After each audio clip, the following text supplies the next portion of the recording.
We are a people in a quandary about the present. We are a people in search of our future.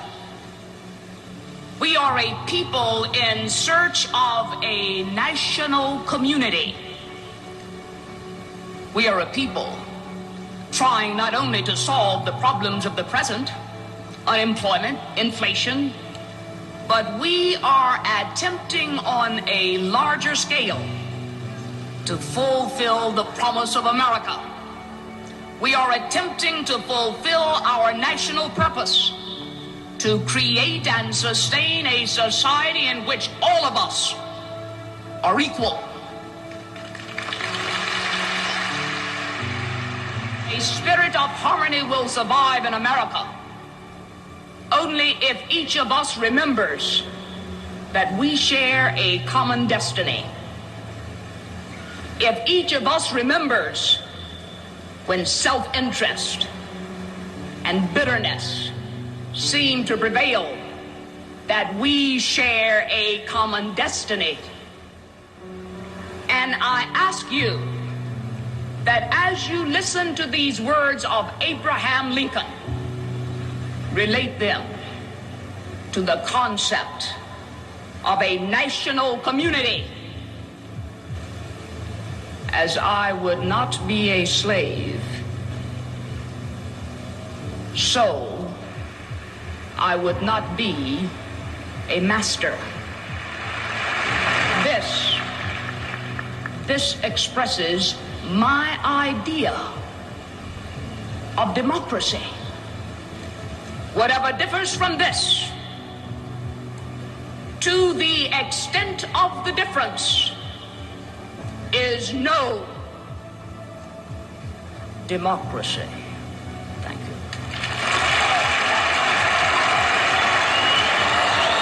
That was the legendary Congresswoman Barbara Jordan, who spoke on the convention floor in New York City in 1976 at the Democratic National Convention. That was at Madison Square Garden in New York City. On this edition of The Politicrat, a preview of the 2020 Democratic National Convention, which starts tomorrow, August the 17th, in Milwaukee, Wisconsin. Kind of. It will be the first virtual convention that the United States has ever had.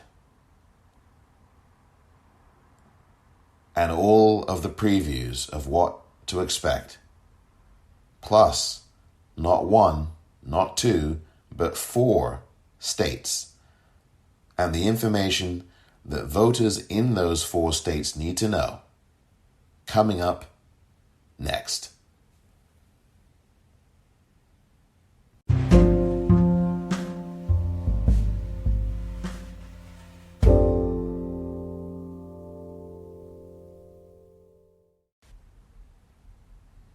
Welcome back.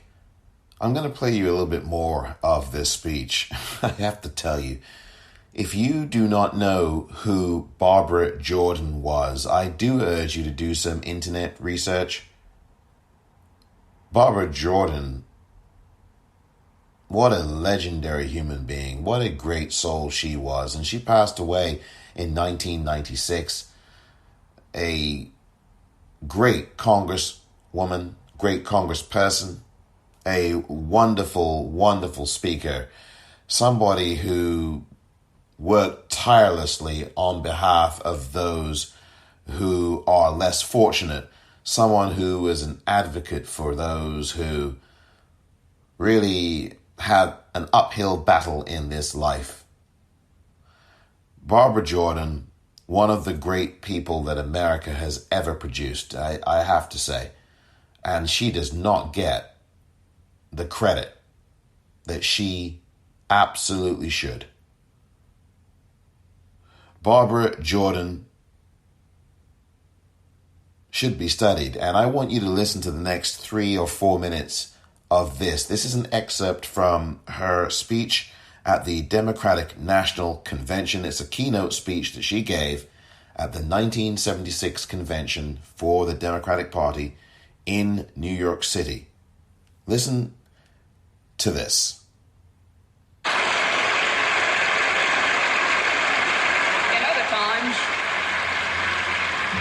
In other times, I could stand here and give this kind of exposition on the beliefs of the Democratic Party, and that would be enough.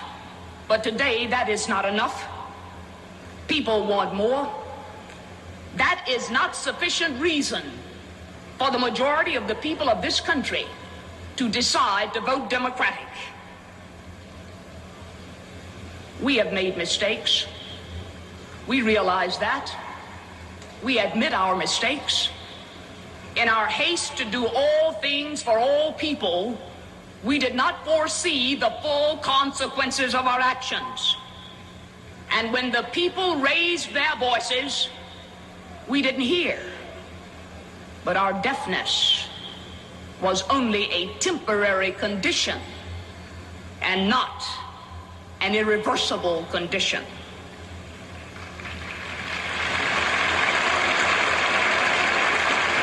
Even as I stand here and admit that we have made mistakes, I still believe that as the people of America sit in judgment on each party, they will recognize that our mistakes were mistakes of the heart.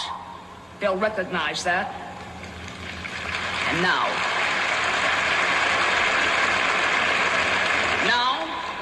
we must look to the future. Let us heed the voice of the people and recognize their common sense. If we do not, we not only blaspheme our political heritage, we ignore the common ties that bind all Americans. Many fear the future, many are distrustful of their leaders and believe that their voices are never heard. Many seek only to satisfy their private wants, to satisfy their private interests.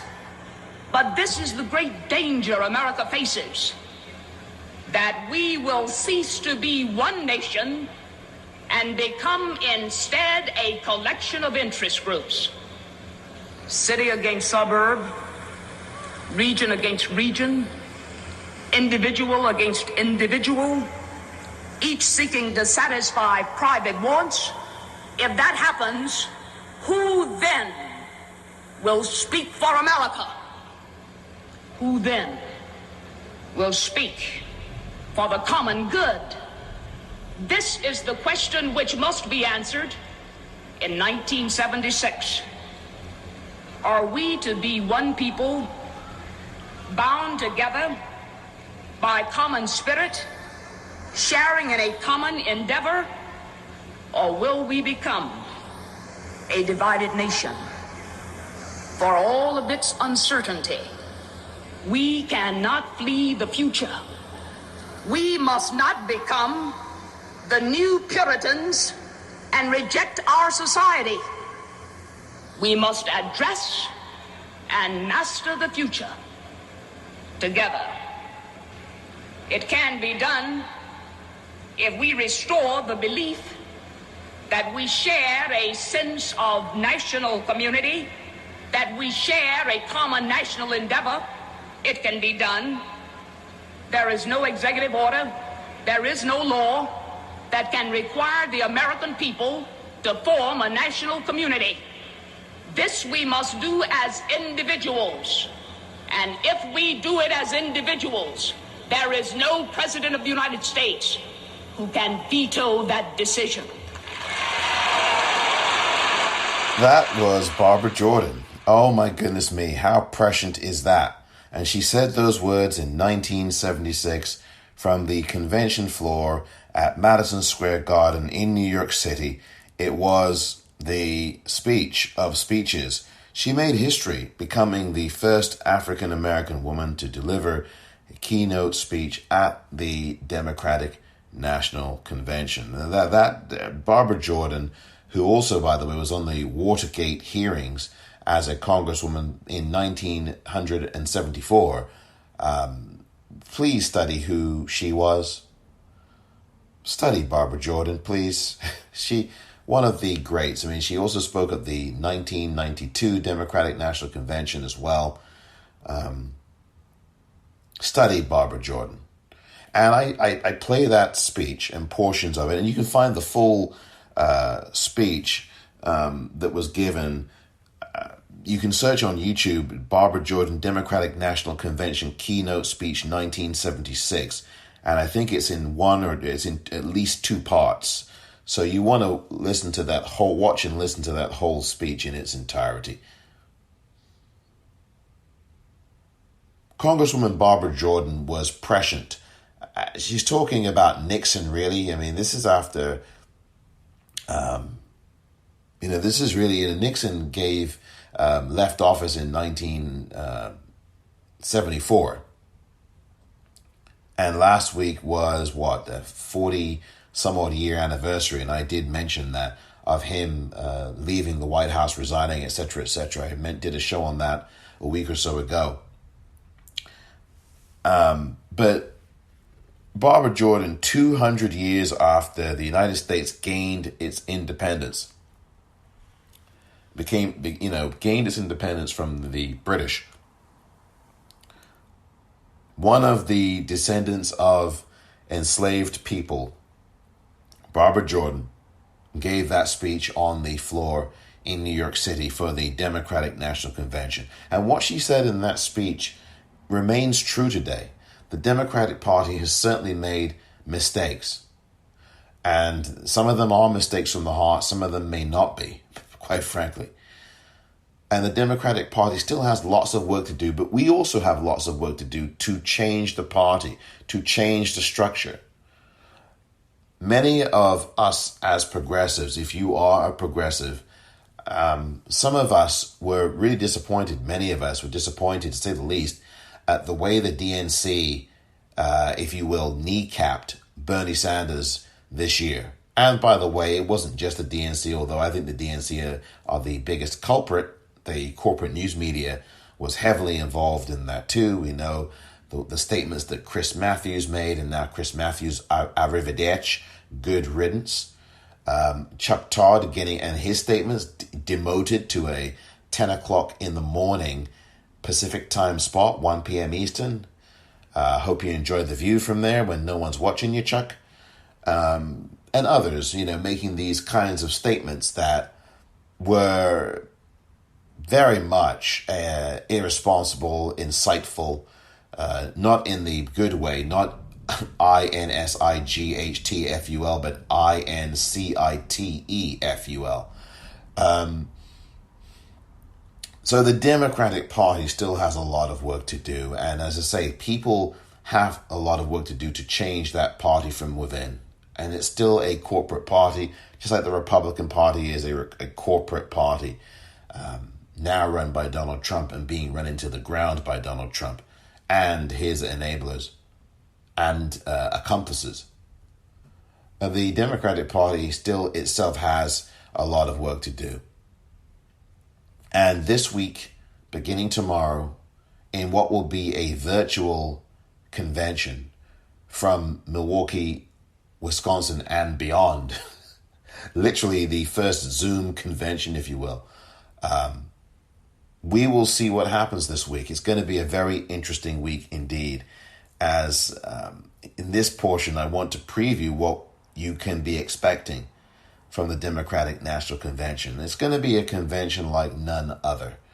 It's going to be different, obviously, because of the pandemic, because this coronavirus continues to ravage the lives of so many millions of people, and because we have had a loss of life, and quite frankly, I think it's double this number, of over 170,000 people as at the time of recording this and counting. And I'm sure that I would say it's at least 350,000 people who have passed away from this virus.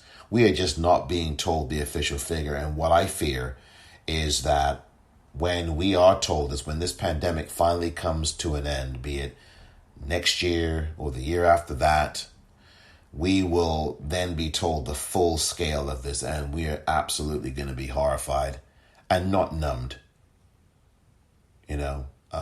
But that's a whole another conversation to get into. The Democratic National Convention this week will begin tomorrow, Monday, August the 17th, and of course, there will be focus on it here at the Politicrat podcast, but also there's going to be a lot of focus on voting, and later on I'm going to be talking about not one or two, but 4 states, because what I would love to do is get to these 4 states today and then do the final 4 states of the 50 along with DC for tomorrow, and then we can go clear through and concentrate on the whole of the convention plus additional topics that will be coming up for the week, and also for looking at the complete picture of voting.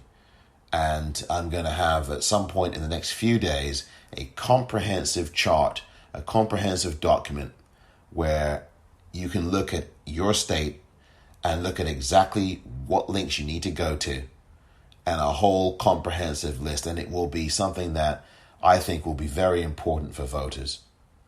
And that I will get to a little bit later. But the Democratic National Convention is certainly going to be something that everybody has their eyes on this week. Of course, it will be covered from pillar to post in the corporate news media, in the progressive news media. I will be covering events here at the Politicrat on the podcast, so stay tuned for my take on things and my analysis, and also will be doing some other things in conjunction with the convention. But there will be other topics as well, not just the convention. So tomorrow's program and the events will begin for most days at 9 a.m. Eastern Time. Let me shift that. The event tomorrow will begin at 12 p.m. Eastern Time, 9 a.m. Pacific Time. And what will typically happen is there will be a number of meetings that happen. And you can actually go and see, you will be able to watch all of this on the DNC's convention website. In most cases, demconvention.com is the website where you can get at least some more information, if not watch some of these meetings happen. And you can RSVP to all of these events. The Hispanic, and I can't stand this word, I would rather say Latino. And I know that it's different. There's a lot of different people who in the Latinx community who have different takes on this. And whenever I speak to someone who's Latinx, I ask them straight out, how do you prefer to be called? What is the proper way to be called? And then they will tell me either Latino or Hispanic, but I never. And I am much more comfortable, quite frankly, with Latinx or Latino or Latina. I really don't like that word Hispanic. I find it to be gravely offensive. But anyway, they use that word, again, the Democratic Party not doing something right here, and it's not trivial. This is not trivial. But they use that word beginning with H, and it's the caucus meeting. That will kick off the official start of the convention tomorrow, and that will be at 12 p.m. Eastern. That's 9 a.m. Pacific here on Monday. Then there's a number of different meetings. You've got campaign fundamentals. You've got the Labor Council meeting, the AAPI conference, that's the Asian American Pacific Islander caucus meeting, followed by the Black caucus meeting. You've got the Interfaith Council meeting, the Ethnic Council meeting, the Youth Council meeting, and the Women's Caucus meeting. And that will take us all the way up to 4 p.m. Pacific, 7 p.m. Eastern. The pre-show gets underway at 8 p.m. Eastern, that's 5 p.m. Pacific. Behind the Rhyme presents Voice, Your Vote. And then we start to get things underway with the convention program itself, day one, starting at 9 p.m. Eastern Time tomorrow. That's Monday, August the 17th. And that's 6 p.m. Pacific. So here are the speakers for tomorrow. in this order. And again, there could be some last minute changes to this, so I'm not going to say that this is the hard and fast schedule, but I am reading this to you directly from the Democratic National Convention website, the official one. So like I say, everything that I'm telling you is verified and official. When I'm reading these sources, whether it's about the voting, whether it's about the convention or anything else, I will always give you the source. I will always give you the links. I will include the links to news stories in the liner notes for these episodes. I will include the links to the official websites for Secretary of State, for the local county board of elections, if necessary. I will always include those so that you can see the information that I am reading out to you. It's very important to have sources and that you are verifying this information through sources. And what more official source can you get than the actual Secretary of State from your state? They're the ones that are in charge of the election in your state. So please, again, as a reminder, do not go to any of these other websites, whether it's vote.org or any other. You need to be going to your Secretary of State's website in your state. So if you're in Florida, you just search for the Secretary of State of Florida and you go to that person's website.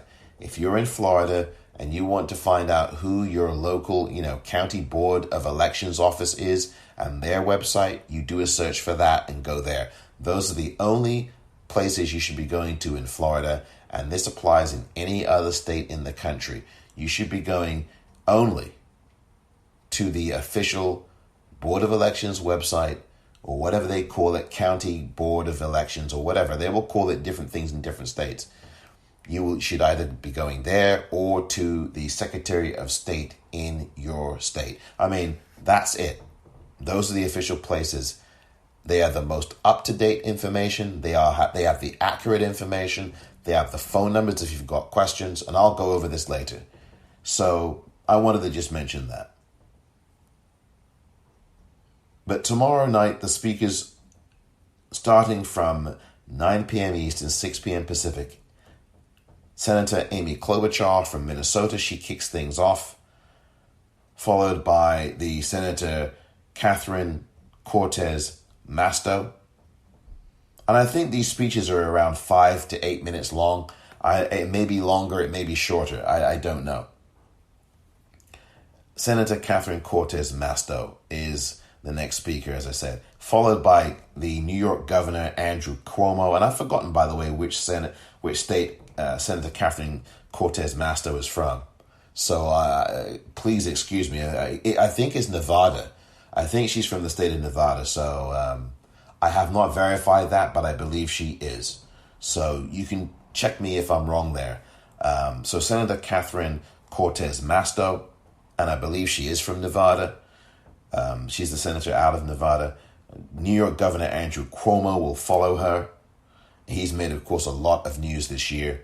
So has the Michigan Governor Gretchen Whitmer, who, of course, was on the short list, or at least had a meeting, and was on the short list of the vice presidential candidates for Joe Biden. I mean, she was one of the final 8 or 9 or so who were on the list. There was a big report, that came out, just about a week or so ago. Oh, Joe Biden met with Governor Whitmer and, and all of and it turned out to be a whole lot of, not nothing, but it turned out to be just a media report to add some spice to what, quite frankly, I'll be honest with you folks, I would have been profoundly disappointed if Whitmer had been picked.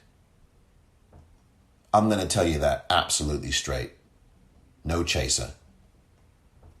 I would have been profoundly disappointed had Whitmer been picked. And I don't want to go into all of that. With very little experience she had, you can't tell me you're going to pick someone with, a year and a half in her office over someone who's had, 3 years as a senator? 3 years as a senator, 7 or 8 years as a San Francisco district attorney, 7 years or whatever it is as 8 years as a California attorney general. Come on now. Whatever, I forgot how many years. You come on, you can't have that. Anyway, That all came to nothing because, of course, Whitmer is speaking tomorrow night and not on Wednesday night. And I'll get to that in a few moments. Jim Clyburn, the representative out of South Carolina. I'm surprised that Jim Clyburn did not get a speaking slot closer to Thursday. Because, of course, what happens in these conventions, the closer you get to Thursday, that is the more coveted spot. And that is how much more highly you are thought of on the convention roster, how highly the party thinks of you. Thursday, obviously, is the night that Joe Biden's going to speak. There's no surprise there. That is the night of nights, right?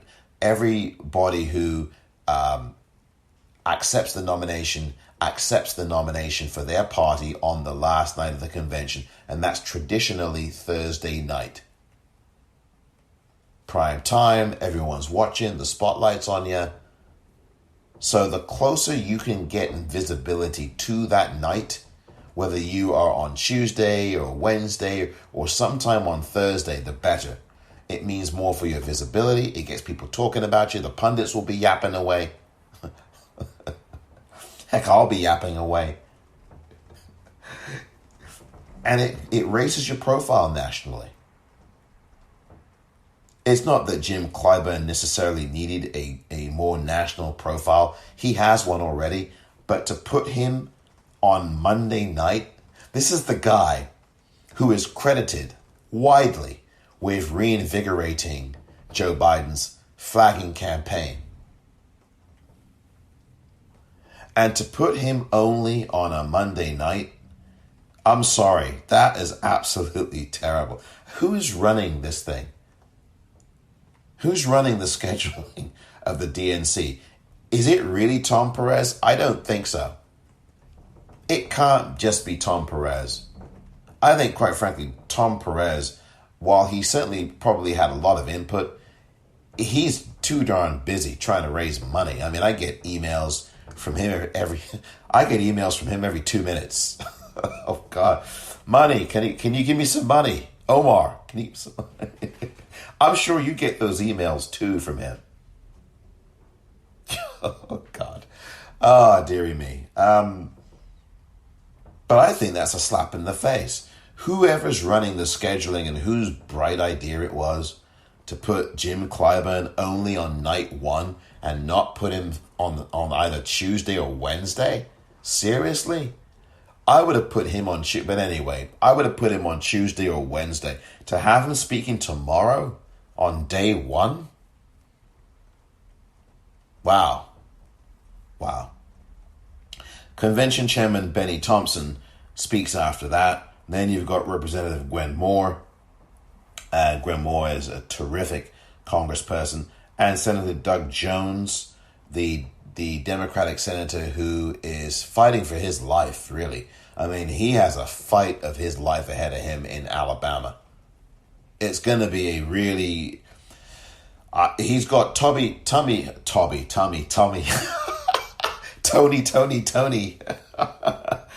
This... Tommy Tuberville. This is the guy that used to be the head coach of the Auburn football program. This guy, the college football coach formerly, is the Republican contender. He's the Republican, the Republican who is going to be squaring off against Doug Jones in the election in November. Phew, good grief. Doug Jones, oh Lord, Doug Jones has got to win that. We have to support Doug Jones. But anyway, he's getting a speaking slot on night one. Then there's some performances, Maggie Rogers and Leon Bridges. Bernie Sanders will then come up next, Senator Bernie Sanders. I'm not surprised that Bernie gets a slot on night number one. I'm not surprised by that. Bernie is a progressive. Would I have liked him to be on night number two? Of course I would, but it's completely understood. And quite frankly, I think it's better that he does get that speaking slot on night one. I know some progressives out there would say, well, no, he should get more prominent spot.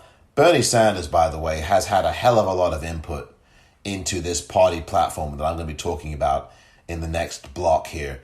Bernie Sanders and his representatives and Biden's representatives have been for the last 4 months going back and forth about cultivating this platform and cultivating the agenda for the Democratic Party. And I'm going to get into a little bit of that in a short bit. So Bernie will speak, and that will be around 7 p.m. Pacific, 10 p.m. Eastern. And then after that, the night closes out with the former First Lady, Michelle Obama. I call her the First Lady. I don't call her former anything. Because as far as I'm concerned, she's still the First Lady of this country. And I get it. I know. Reality says otherwise. But listen, Michelle Obama leads this country better than anybody at this moment. And all you have to do is listen to her podcast. Please, I urge you to do that. That's a leader. And I know there are people saying, oh, we should have Michelle Obama run for office, run for president.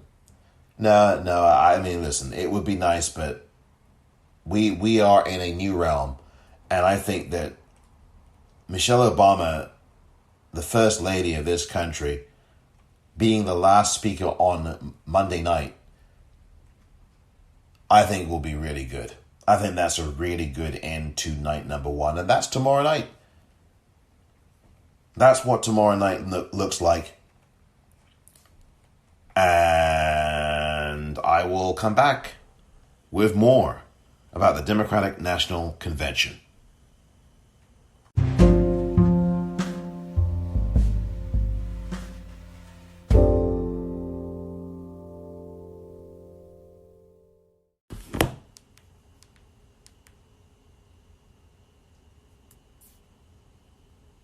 The difference between what I support and what you support, Vice. Have you ever seen a rug that is water resistant, stain resistant, and yet lightweight enough to fit in a... Battery 100%. Connected to Omar's iPad Air.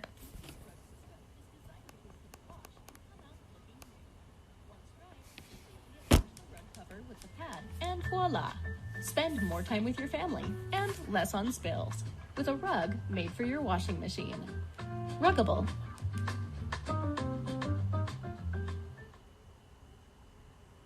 The difference between what I support and what you support, Vice President Biden, is that you require them to opt in, and I would not require them to opt in. They would automatically be enrolled. They wouldn't have to buy in.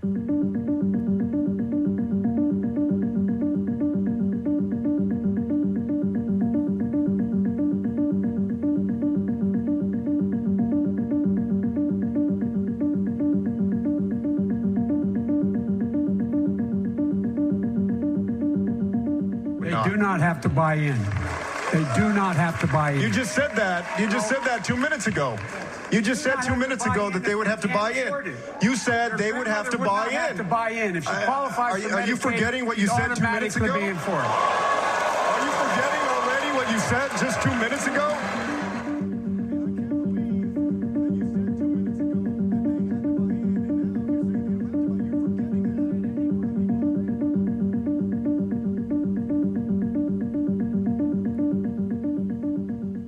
If you want Medicare, if you lose the job from your insurance company, from your employer, you automatically can buy into this. You don't have no pre-existing condition can stop you from buying in. You get covered. There you go. Welcome back. Look, I mean, it may not have been clear, but that was Joe Biden, and you heard before him Julian Castro. That was last September. Oh my gosh, it's been almost a year already. Whew. That was the debate from September of 2019. And it was a Democratic debate. At that time, the third Democratic debate of the, gazillion debates with the gazillion Democratic candidates at the time. And Julian Castro was saying to Joe Biden, did you forget what you said? The conversation was about Medicare for all and whether or not under Joe Biden's plan you'd have to buy in or opt in, buy in, or whether you'd be automatically enrolled because that was Castro's plan for Medicare for all. His plan called for you're automatically enrolled in it. Joe Biden's plan was, well, if we were going to have anything like that, I'd be requiring that you have to buy into it. So that means that the person would have to actually opt in and actively do that before they were part of this expanded health care. And Joe Biden, by the way, has never been for Medicare for all. Never. He still isn't. Which I think is absolutely atrocious, given what we have now with this pandemic. So Julian Castro was saying to him on that debate station, you heard it, he was saying to him, look, how on earth can you say that? My plan says that people are automatically enrolled into Medicare for all. Your plan says you have to buy in. And then Joe Biden, as you heard, said, you do not have to buy in. You do not have to buy in. And then you hear Julian Castro say, well, I'm sorry, you just said that you have to buy in. Did you just forget what you said a few seconds ago, a few minutes ago? And you heard the audience go, ooh, that kind of, have you just forgotten what you said just a minute ago? I mean, you heard the audio. And Biden's there saying, well, I did not say buy in. I did not say buy in. And then what you heard at the end of the audio that I just played to you is CNN replaying exactly what Biden did say earlier. And you heard him say it. Biden said it. Well, you will have to buy in. People will have to buy in. So I play all of that and not wasting time. I say all of that to you to tell you that Julian Castro is not on the speakers list at all for this convention. Not night 1, not night 2, not night 3, not night 4. You will not find him anywhere. I liken it to, people forget this about George W. Bush. I believe it was one of his White House correspondent dinner speeches, and he did this short little video sketch about weapons of mass destruction. He was joking about it. And this is what he jokes about, millions of, a million Iraqis murdered and 6,000 U.S. military personnel killed in a war that never had to happen. It was a complete lie. These weapons of mass destruction never existed. It was an absolute lie and a war crime. And so George W. Bush was joking about this in the White House Correspondents' Dinner, and he showed us they showed you the short video, and it's still available somewhere on YouTube, I'm sure. And he goes, where are the weapons of mass destruction? Well, they're not under here. And you see George Bush or somebody looking under his desk. I mean, shots of him looking under his desk, and the dog, I think his dog's name was Buddy or something, or his Buddy, the White House dog. And so Buddy is looking under his dog kennel, and like all this stuff. It's just so insulting, grotesque, and offensive, right? And I liken, well, you can't really compare these things, but my goodness. I mean, it's like looking for Julian Castro. Where is he this week on well, he's not here. He's not there. He's not on night 3. He's not there on night 4. Where is Julian Castro? And I think it's a profound disrespect of Julian Castro that this happened. So what? In the heat of battle, he criticizes Joe Biden for not remembering something. And then you have the media and all the noise. Oh, he's digging at his memory. He's digging at his age. He's not digging at his age. He never said anything about Joe Biden's age. I mean, Julian Castro was not insulting Joe Biden. He was simply doing what anybody who is an astute politician would do, which is to point out, wait a minute, you just contradicted yourself. You just said earlier that your plan would require people to buy in to health care. And now you're saying that your plan would not require it. Which is it? Are you forgetting what you just said 2 minutes ago? And that's all Julian Castro was saying to him. And the media made a big stink about it. You had these Democratic operatives. It's unfortunate that it was just absolute noise. Julian Castro never insulted Joe Biden. When Kamala Harris pointed out on that same debate stage, it may have been that same debate, maybe actually the month before, the second debate or the first, I forget which. I think it was the first debate in June of last year, where Senator Harris absolutely caught Joe Biden. That little girl was me. You supported this anti-busing. Well, that busing got me into these schools here in across the way from here, because she was born in Oakland, California. And let me not have to hear any reporter throw fastballs down the middle to Donald Trump ever again, okay? You reporters out there in the White House press, the people who are doing that should be ashamed of themselves. They're almost as bad as Trump. You know damn well that Senator Harris was born and raised here. Now shut up and sit down. Honestly, I don't like to say that on this podcast. I mean, I say these things on Twitter enough times at the popcorn REEL. But these reporters who are perpetuating this garbage, stop it. And these folks discussing this on corporate cable news, CNN, MSNBC, stop it. Be done. It's over, okay? Stop playing the game that Trump wants you to play.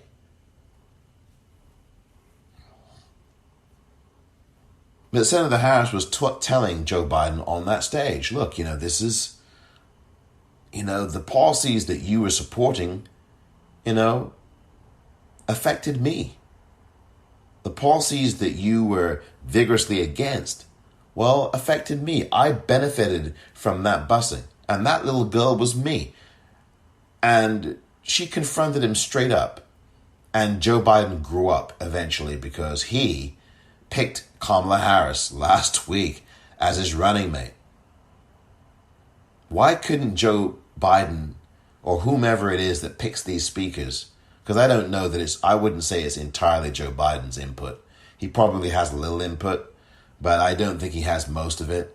And Tom Perez has some input, but I don't think he has most of it either, quite frankly. Maybe I'm wrong. Maybe I could ask him. But my whole thing is, as far as this whole thing is concerned, why couldn't the DNC find any place for Julian Castro? And forget about the fact, although you shouldn't forget it, even acknowledging that Latinos and the Latinx community make up this is the future, this is the present of America. And even putting that aside, why would you leave off Julian Castro for any reason? Never mind the fact that you're trying to get the Latinx vote. And I'm not going to be so simple-minded and overgeneralizing to suggest that having Julian Castro on a stage makes the difference in the Latinx community. That would be absolutely derelict of me, among many other things, to even suggest that. But the fact that you would cast aside someone who's bright, someone who's smart, someone who stood up for a complete overhaul of the police before George Floyd even came along, before what happened to George Floyd, the murder and execution of that brother, and the fact that the DNC would absolutely sideline him altogether. This is the guy, the only person on that stage of those 23 billion candidates over the last year or so who consistently mentioned all the names or most of the names of those black and brown individuals who had been murdered by police. I think that's just, and the only one that was, completely all in on DACA and all these things. Well, there were others on the stage that were for DACA, but Castro was one of the biggest proponents. And the fact that the DNC would stiff him like this, I think is a disgrace, by the way. And I don't know if it's they're looking for the police vote, so they don't want to offend. I mean, the Democratic Party, I don't know if that's what they're doing, but they should stop going after these groups that they've already lost. Hillary Clinton's campaign worked so hard to reach out to these white women in the suburbs. Oh, the white women in the suburbs. And the white women in the suburbs, the affluent white women in the suburbs, turned their back on her. Did they ever? They didn't care about Hillary Clinton. They hated Hillary Clinton. They hated her. Stop going after these individuals that you have no hope for going after. I mean, look, maybe it will change this year. Maybe it won't. I just think the Democratic Party should stop doing that.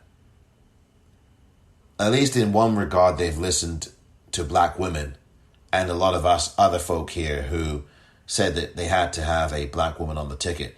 And of course, any black woman, but a qualified one. And all of those black women were qualified beyond, okay? So there was no issue about, well, they can't just be any black woman. There's actually, all of these black women are qualified. And you pick people last time around like Tim Kaine. No energy, no nothing. I mean, I don't want to relitigate that 2016. That was a freaking nightmare. Let's have it right. You don't want to be picking. And look, and Joe Biden learned that, right? Joe Biden saw the lesson that Hillary Clinton learned, or maybe hasn't learned yet. I think when you write a book called What Happened, or What Really Happened, or whatever the title of that book was, that takes some balls, mate.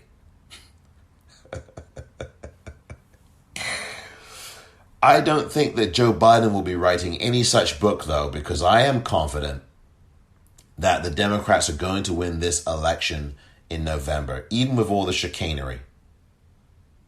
But confidence alone is not enough. We've got to put this into practice, into reality. So Julian Castro should have been on that debate stage. There's nothing else around it. There's nothing around it, right? There's no way around that. I'm sorry. There's no way around it. And I think that that's a really bad thing. I really do. Because his voice is needed.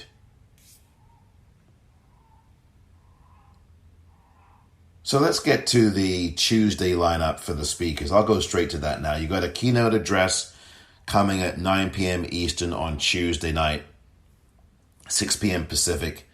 The roll call across America. I don't know if that's the actual official nominating part for the VP and the president for the nomination for the official candidacies. Of course, they signed the papers, did Kamala Harris and Joe Biden last week. So roll call across America. I don't know if that's what that is. I'm assuming it probably is. Then you've got Sally Yates. Oh, great. I'm looking forward to listening to her. The former acting U.S. Attorney General in the Trump administration. She was in Obama's administration, I believe, and then was a holdover from Obama. She was in Obama's administration. And Trump had kept her on and then got rid of her literally a few days in to his administration. And she's been a pivotal figure, testifying before the Senate recently, and then also a few years ago as well, memorably, when this virus was not here. Then Chuck Schumer, the Democratic minority leader of the Senate, he gets to speak on Tuesday. Former Secretary of State John Kerry gets to speak on Tuesday. Representative Alexandria Ocasio-Cortez gets to speak on Tuesday. She only gets 60 seconds.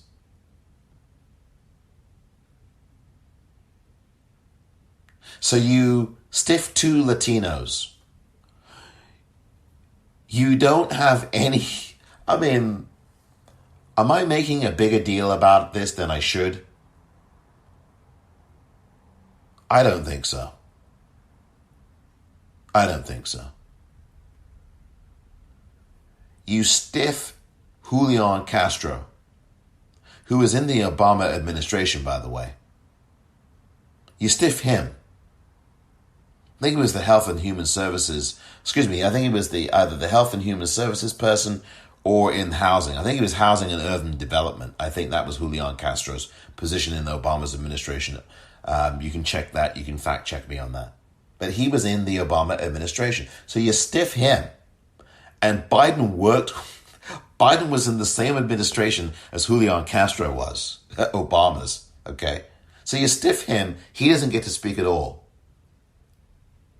And now you give only the most prominent progressive politician beyond this side of Bernie Sanders, and I would argue more prominent than he even though Bernie's been around forever, the lightning rod of the progressive party, faction, if you will, faction, whatever, the progressive, the future and current progressive leader, basically, now is AOC.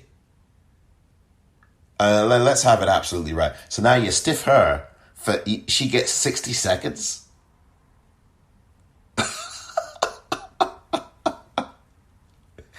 What?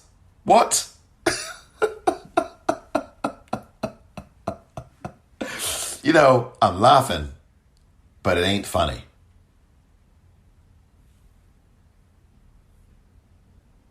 I just think that's such a disrespect of Congresswoman Ocasio-Cortez. I just cannot tell you how much of a disrespect it is. You give her only 60 seconds.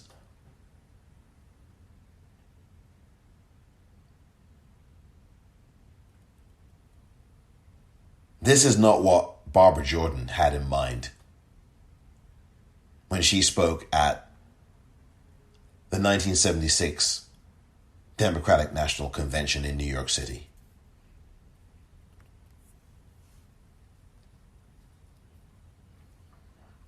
So also on Tuesday night, you have Representative Lisa Blunt Rochester out of Delaware, a good friend of Joe Biden's. She is an African-American congresswoman who was very much a part of the VP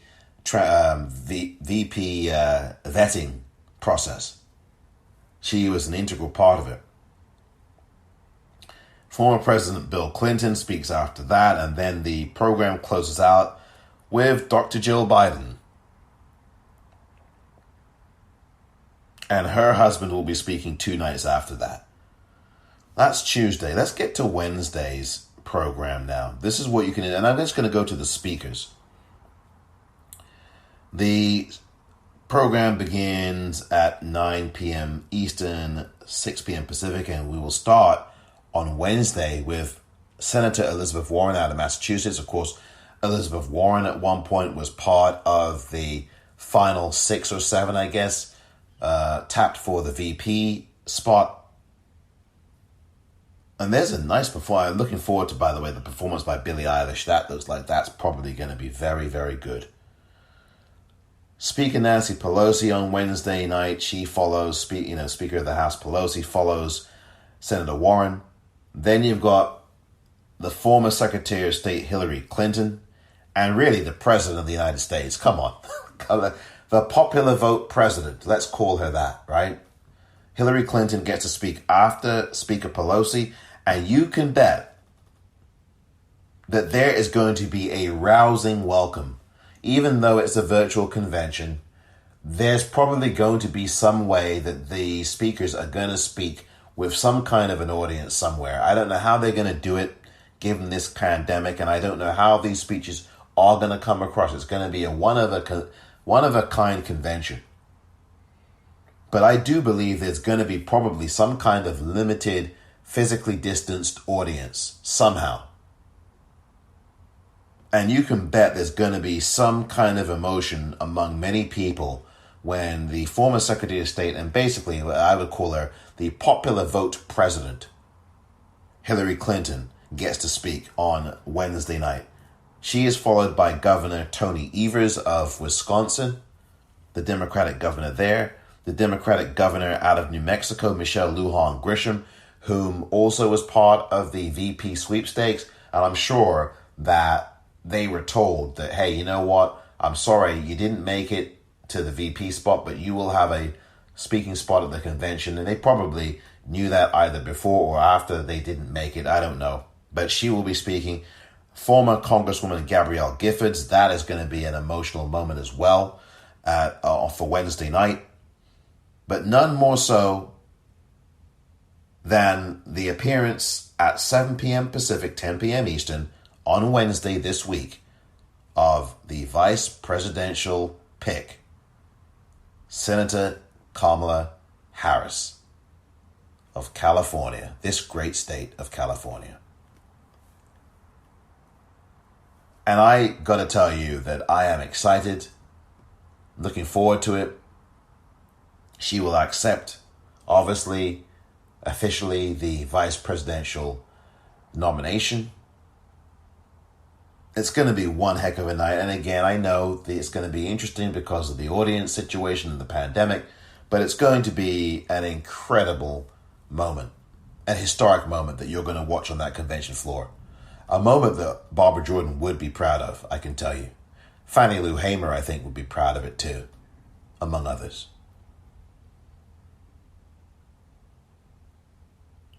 And if you thought that that was not going to be a great moment, for those of you who are Democrats, or for those of you who are Republicans who have left that party,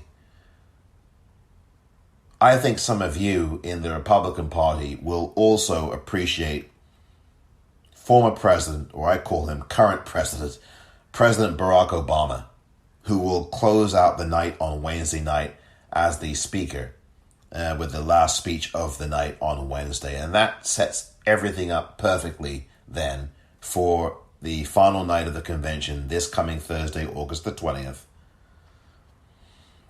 And what you will have to start off for the speakers will be Senator Cory Booker, and he will speak around 6 p.m. Pacific, 9 p.m. Eastern, followed by Pete Buttigieg, who of course ran for the presidency this year, and of course, as you know, dropped out famously or infamously as far as Bernie supporters like myself, quite frankly, are concerned. When he dropped out on remember that Sunday night in March? It was Sunday, March the 1st. He had that whole speech that was nationally televised, and he announced that he was dropping out. And this guy had a load of delegates. I mean, he had a load of delegates. And it was a critical moment because if he had stayed in, Joe Biden would not be the nominee right now. If he had stayed in, what we would be probably talking about is a nomination of Bernie Sanders. Or we could have a brokered convention between Bernie Sanders and Pete Buttigieg. That would have been most likely those two scenarios, those two latter scenarios. Either Bernie would be the nominee or there would be some kind of close race between them coming toward this convention. But Pete Buttigieg, for his effort of dropping out, gets a speaking slot on the fourth night, which is absolutely a coveted night. When you are on night number 4, anywhere near the presidential nominee, that's a friggin' good spot for you to be in. Excuse my I'm telling you, if you can get to night 4, by the way, nights 3 and 4 are the nights you want to be on. If you have any aspiration for national office, if you have any aspiration for anything big in American politics, you want to be on your party's convention, you want to be either night 3 or night 4. And wow, Senator Booker is on night 4. Pete Buttigieg, I'm sure, again, that was going to be, because Pete Buttigieg is going to run for president again. He's a young man. He's in his mid to late 30s. This guy is going to be around for quite some time, and he's going to run again. So, and he did well. And look, people still haven't got to the bottom of what happened in Iowa with that whole app and the caucus and all that, and the Iowa Democratic Party president resigned, and no one cares anymore. Nobody cares about it anymore, except a few people, maybe Bernie. But you listen to the people who are on the speaking floor, who are speaking Thursday night, the night of nights, at the convention, at the DNC convention. Senator Booker, Pete Buttigieg. You've got a performance by the Chicks, formerly known as the Dixie Chicks, but now the Chicks.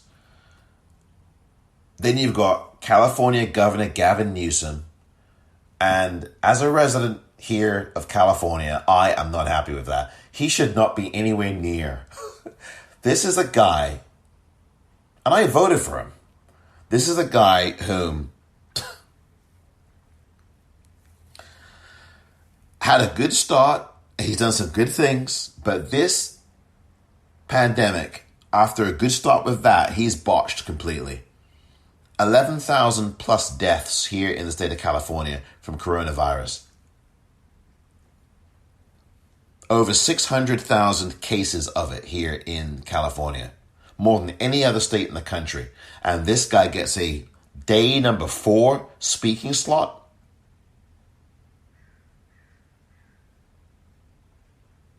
And AOC gets 60 seconds. And Julian Castro gets nothing. That's how you know who really is running the DNC and the Democratic Party.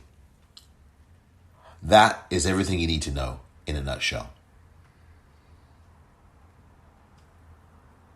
Gavin Newsom should not be on that stage. If at all, I would have put him on night 1, if at all. But the reason why he's there is because he's going to run for president in the future. It's so obvious what his upward trajectory is, what his trajectory is, right? He ran for governor years ago. He didn't have enough money. He didn't have the backing, and he had to drop out. Then he became lieutenant governor, right? And now he's governor. I voted for him. I voted for him when he was mayor of San Francisco. I mean, look. I voted. I'm not going to say I voted for him. But that doesn't mean I can't be critical of him. If you can't be critical of the people you vote for, and what's the point? You can't just be critical only of the people that you didn't vote for. Everyone needs to be challenged, including ourselves. Governor.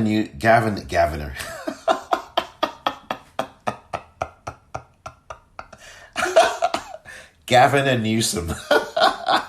I think he'd appreciate. By the way, I got to speak to him years ago at a red carpet event here in San Francisco for a movie called Extraordinary Measures, I believe it was called. It starred Harrison Ford. This is roughly 10 years ago now or so.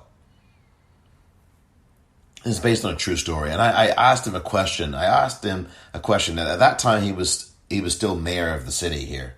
And I asked him a question. I said, "Does anybody tell you that you look like Pat Riley?" It's just a silly. I asked him a few things, but then I asked him that, and then he said, "Oh, touche. That's a hair gel joke, my friend."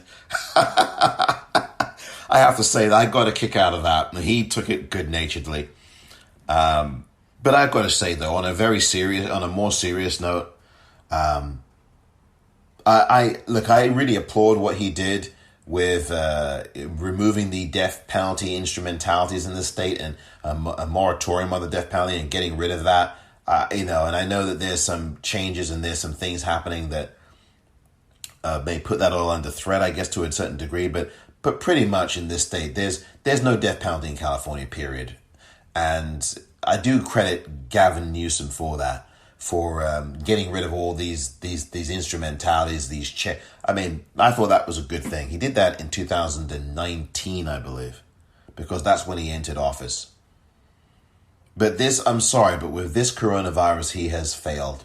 And the Los Angeles Times will not call him out on it. They are so milquetoast in their criticism. The LA Times is the paper of record here in California, because the San Francisco Chronicle is... Oh, God. And by the way, I buy the Chronicle to celebrate Kamala Harris. That's why I bought the edition I bought last week. But that paper is not a newspaper. I'm sorry. It's just not. The LA Times is the paper of record in this state. And they will not criticize Newsom. I mean, they'll barely criticize him.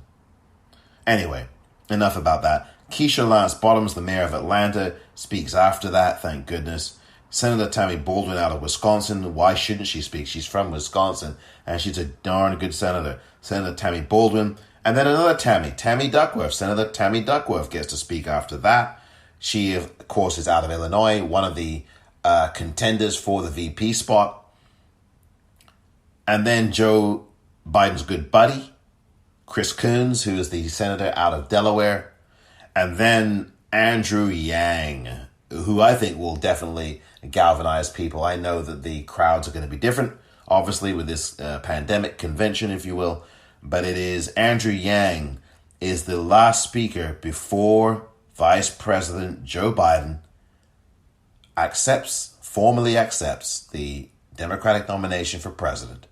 And he will give his speech and his vision for the country. And that should be also a moment that people will be looking out and looking forward to on Thursday night. I'm going to leave the platform, by the way, to tomorrow. I'm going to talk about the platform tomorrow as so that we get an idea, because I just think that'll be better at this point. But next, it's 4 states. 4 states. Very important voting information that you, if you are in one of these 4 states, won't want to miss. And by the way, even if you're not, tell people about the information I'm about to give about these 4 states when it comes to voting. Next.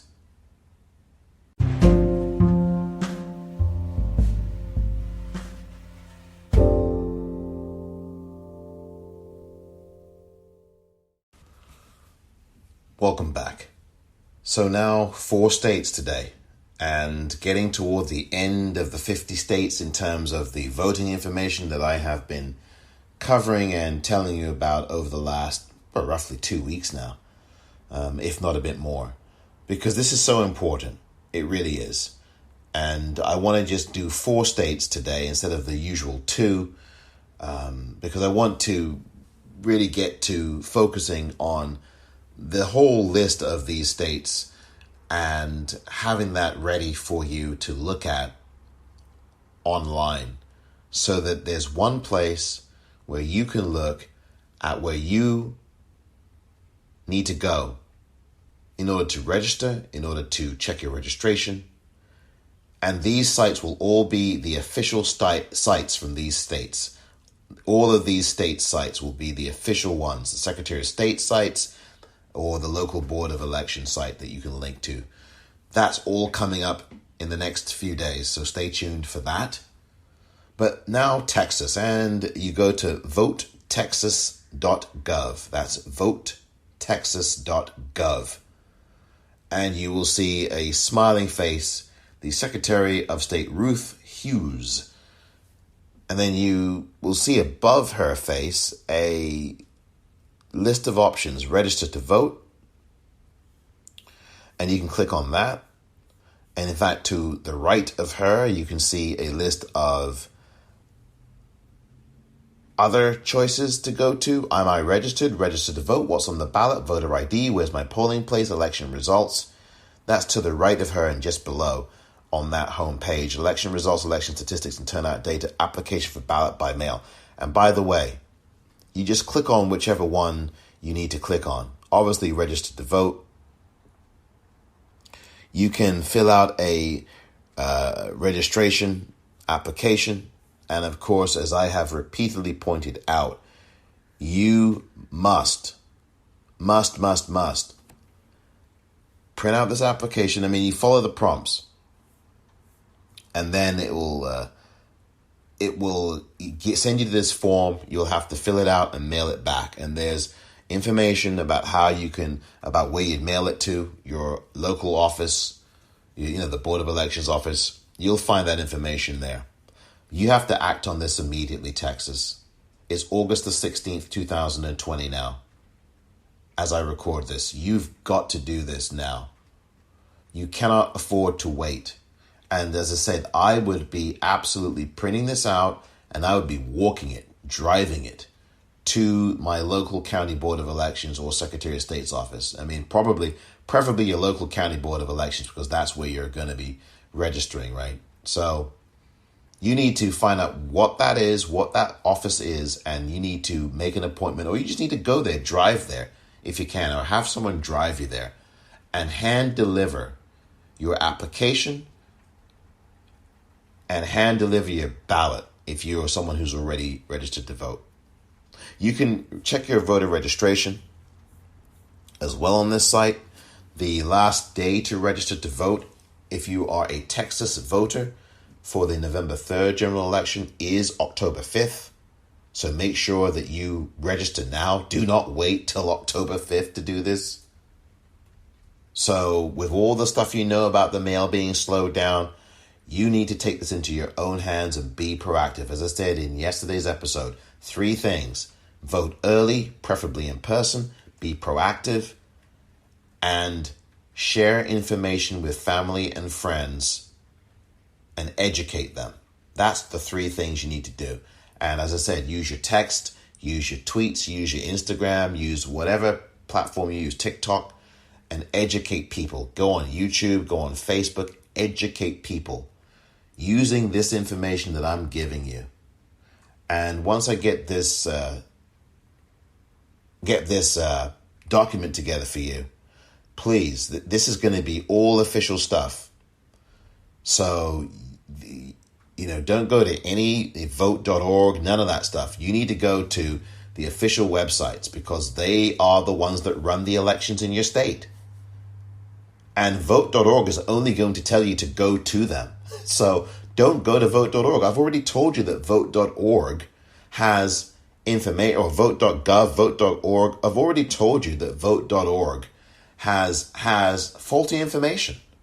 It has incorrect information on it about these states, particularly about Rhode Island was one example. When I told you that Rhode Island, they said, had no in-person early voting. And I did for you just a day or 2 ago, Rhode Island.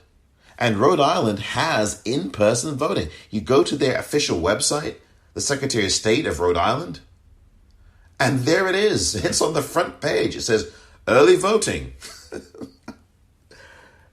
And that still has not, to the best of my knowledge, been updated yet on the vote.org site, which is why I recommend you do not go to vote.org or any of these other general sites. You need to go to the Secretary of State site in your state or to the local county board of elections site in your state.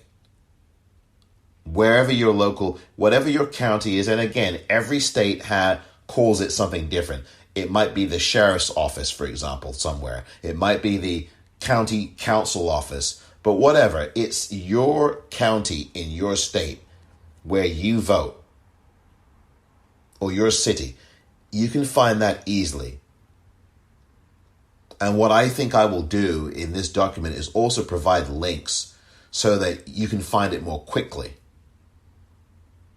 And I will provide, as best I can, I will try to do this, provide links to all the counties for every state's website. That will be quicker, so that you can have a quicker access to this. Because really, you don't need to be going anywhere else.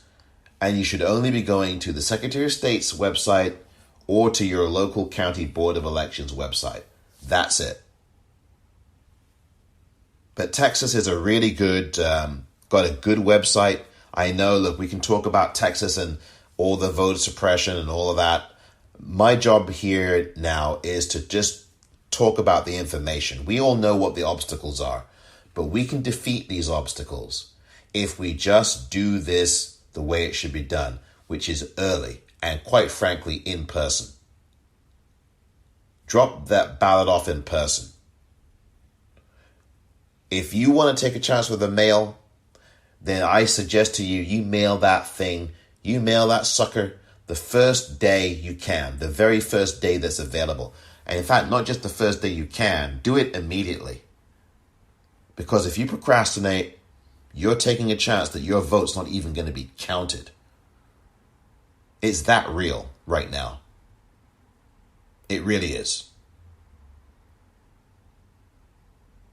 I just want to curse so bad, but I'm not going to do it. I'm not going to do it. I do enough of that on Twitter.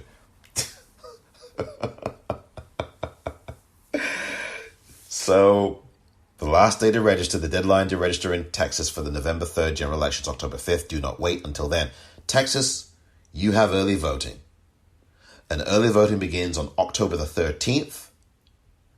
I would be voting on October the 13th early. Trust me. And that's in-person voting as well, as far as I know. If you've got any questions about that, please contact 800-252-VOTE. 800-252-8683. That's the Texas Secretary of State. And by the way, early voting ends in Texas on October the 30th. Do not wait until October the 30th to vote. You have to do this the first day the first day that early voting comes. There's lots of other information on there. Applying for ballots by mail. Do not wait. This is the time to be doing all of this right now. So votetexas.gov is the place you want to go. Utah. For Utah. If you are a Utahn, Utah. If you are a voter in Utah, you want to listen to this, you go to the website vote.utah.gov. That's vote.utah.gov. Now, that will bring you to welcome to vote.utah.gov, and you will see the general election date, Tuesday, November the 3rd, 2020. You will then see 6 categories. How can I vote? Track my mail or provisional ballot, learn about the candidates and issues, find my voter registration info, register to vote or update registration, and update ballot mailing address. Now, those bottom 3 categories, those last 3, you will see those on the bottom of this webpage, and you will see find my voter registration info. So if you want to check your voter registration and check to make sure you're still registered, you want to click on Find My Voter Registration Info. Then you will enter your information there and then go from there. So that's that. Remember to check your voter registration every week through the end of October. Quite frankly, every week through to November 3rd. I mean, I know there are going to be some people that are going to vote on November 3rd. Oh boy. I would strongly resist that notion. I implore you to vote early, please. Vote early and vote in person if you can. My message now going forward is vote early, vote in person. As soon as possible, immediately. The very first day of early voting, you need to drop that ballot off at your local board of elections or your voting precinct. Either one. I will get into that some more specifically as time gets a bit closer, but you need to do that. You cannot be waiting. I'm telling you, you can't. If you wait for, look, when a brand new album comes out of your favorite music artist, you buy that thing right away, don't you? If a book comes out, like the Mary Trump book that she wrote about her uncle, Too Much and Never Enough was the title. That thing sold 1 million copies in the first day. So 1 million people, or at least put it this way, there was many hundreds of thousands of people who ordered that book. They pre-ordered it or whatever. They didn't wait. And that's for a book. And it's an important book and a key book, but it's for a book. This is your vote. And your vote is more important than a book. Now, again, I praise Mary Trump, and I'm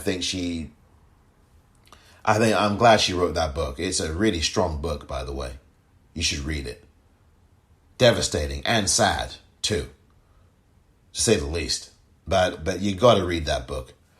But if 1 million copies of that book could be sold on day one, how many voters do you think we can get to go to the polls on day one? Whether it's by sending them the vote by mail or going in and dropping off the ballot to an office or a drop box. How many people do you think we can get to do that in one day in the United States? On day one. on the first day of early voting in these states. And I know each state varies, but how many people do you think are going to do that? This is why it's really important. So Utah, register to vote, update your voter registration. You click on that and you just follow the prompts. Really good information for Utah. I like their website as well. You can find out if they have early voting by contacting the Lieutenant Governor's office. There isn't a Secretary of State for Utah, by the way. Interesting, but there isn't. So you need to contact the Lieutenant Governor's office in Utah. You can email him or her at elections@utah.gov, or 801 is the phone number, 538-1041, if you want to find out about early voting. Because I don't know if they have it in Utah or not, and you need to call and find out.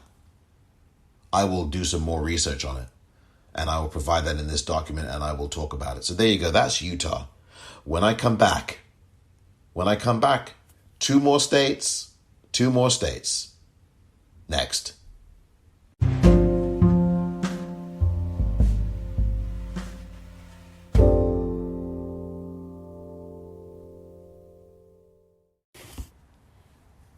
Welcome back. So, two more states to talk about on this edition of The Politicrat. And thank you very much for your indulgence here. If you are a voter in the state of Vermont, you will want to listen to this. Or if you know anyone in Vermont, you will want to listen to this, and make sure you pass the information on to them. This is very important. It's not just that we sit and listen, but we also act and interact with this by passing on the information to those who may not be listening, those who you know in these states who would benefit greatly from this information, because it's important that we all get to vote. It is. It's important that we all get to vote. It's the most powerful thing that we have as citizens of this country. And it's just heresy for anybody, including the person in the White House right now, to sit there and try to diminish the process. It's just another form of voter suppression, quite frankly. So in Vermont, you go to sos.vermont.gov. You go into that website, sos.vermont.gov/elections. That will bring you to the Vermont Secretary of State. He's smiling at you there, Secretary Jim Condos, with a grin on his face there in the right-hand corner of the website. And it says Elections Division. And then you scroll down, and there's lots of headings, but I would scroll down to where it says Voter Resources. For registration, for early and absentee voting, My Voter page, you want to go to where it says Voter Resources. You scroll down a short distance for that. If you want to register, you click on Registration. Then you get to where it says Voter Registration on that page. There's all kinds of links there if you want to register to vote online, or if you want to vote on paper, register to vote, that is. You can click on that segment. You can click on at the clerk's office. There's so many different ways that Vermont gives you the opportunity to register to vote. And so there you have that. You click on, you just go down and you just scroll down, and they just give you all of this information. It's just amazing. It's just amazing. Early voting, by the way, if you click on the part under voter resources from sos.vermont.gov/elections, and you scroll down to voter resources and you see early and absentee voting, you click on that, and you can request your ballot online, paper, or at the clerk's office. I would do that right now. Now it says in Vermont, we make it easy to vote. If you prefer to vote early or by mail, you can. Voting starts as soon as ballots are available, but not later than 45 days before the primary or general election.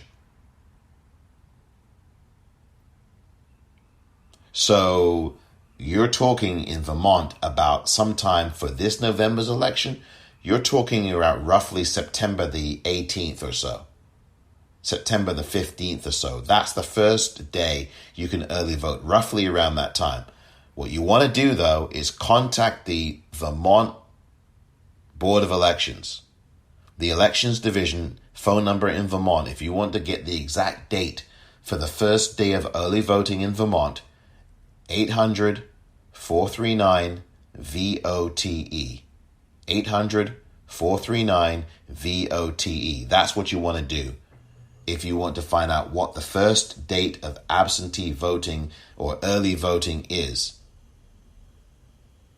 Absentee voting is the same thing as voting by mail. And I've got to tell you, Donald Trump is looking to confuse you. Oh, absentee is different from universal. I mean, that's just garbage. It's confusing. It's meant to confuse. It's deliberate. Absentee voting is vote by mail. It's the same darn thing. Voting by mail means that you are not present on the day of the election. That's what that is. You are not present in person. That is absentee voting. It's the same bloody thing. Do not let Trump or any of these other people, these Republicans, hoodwink you and confuse you. Okay? Early voting is a form of absentee voting in a way. It's all the same thing. Early voting, you can vote early in person. I mean, it really, you can vote early by mail. I mean, that's what, it's all the same thing. These folks are going to do everything to try to confuse you, okay? The point is that in Vermont, you can vote 45 days before the general election. I strongly urge you to take full advantage of that. There's all kinds of information on how to do so. And again, that phone number in Vermont, if you need more information, is 800. And this is such an important thing. Because information is power. And having that information is going to be a big difference. So you need to call this number for more information on early voting and registration and all of that good stuff. Because I just think this stuff is going to be very critical for you. Because, I mean, if you don't have information, you've got nothing. If you don't have information, I'm telling you, you got nothing. And I just think that it's a sin. It's really a sin to not be informed. And on top of that, it's a sin to be confused. And it happens because you're not getting the information properly, and people who have every interest in derailing you have that in mind.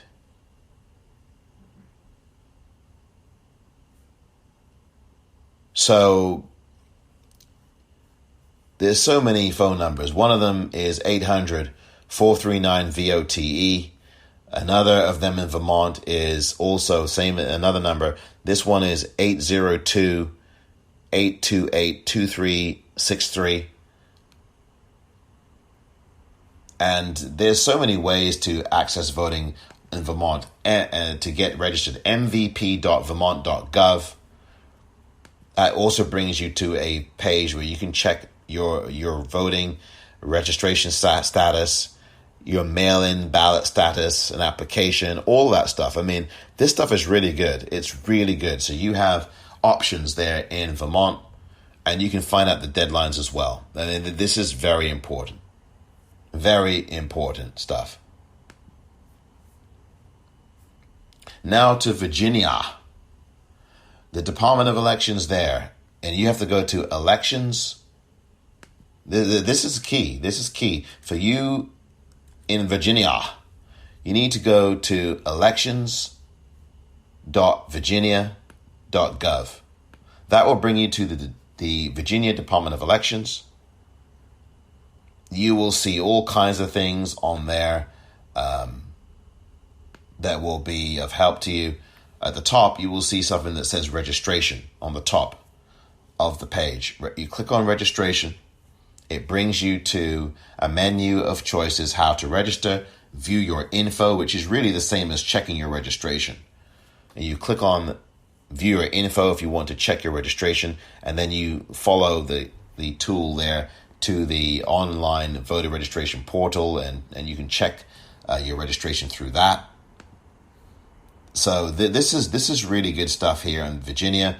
You've got IDs required. They've got a whole section on that. They've got a section on how to register if you're a first-time registrant in Virginia. Local voter registration office. You can download the copy of the form, a PDF form.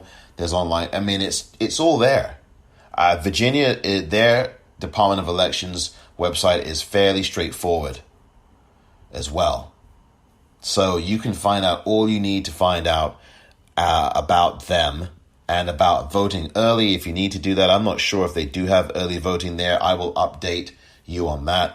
But you can, if you need help with all of these things for the Department of Elections in Virginia and early voting, if there's any vote by mail and voter registration deadlines, you have to call 804-864-8901. That's Virginia, for their Department of Elections, if you've got questions about any of those things. And what I'm going to do is frame some questions for you sometime in one of these episodes coming up, so you won't want to miss that. I am going to put together a list of questions because sometimes people don't know the questions to ask. As simple and as straightforward to many of us as some of these websites are for voting, in terms of the Secretary of State or the local, some of them are not so simple. And some people, many of us, do not know the questions to ask. Some of us who are, attorneys like myself, we don't know the questions to ask sometimes. So it requires a lot of thought and planning, and a lot of us don't have the time to do all of that because we've got things going on in our lives that, quite frankly, are much more pressing and immediate and urgent.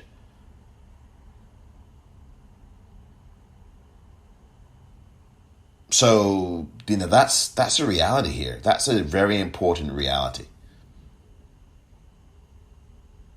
So I'm going to do at some point a list of questions that you need to be asking your Board of Elections office or your Secretary of State. I'm going to put that together as well because, that's something that I think will be of great help to people. Because, again, we may not know. You may not know the question to ask. You may not have thought of the question to ask. So I want to just make that clear as well. You want to call, if you have any questions for the Department of Elections Virginia, however, you want to call 804-864-8901. Toll-free number there is 800-552-9745. I would be calling them first thing Monday morning. They are open at 8:15 a.m. Eastern Time. I would be calling them. And if you know someone in Virginia and for some reason they are not able to call, or they don't have a phone, or they don't have access to the internet, I would urge you to call on their behalf and get these questions answered. You can also email general questions to Virginia at info@elections.virginia.gov for general questions. So that concludes the 4 states today. And that concludes this episode of The Politicrat. Thank you very much for listening. I'm Omar Moore.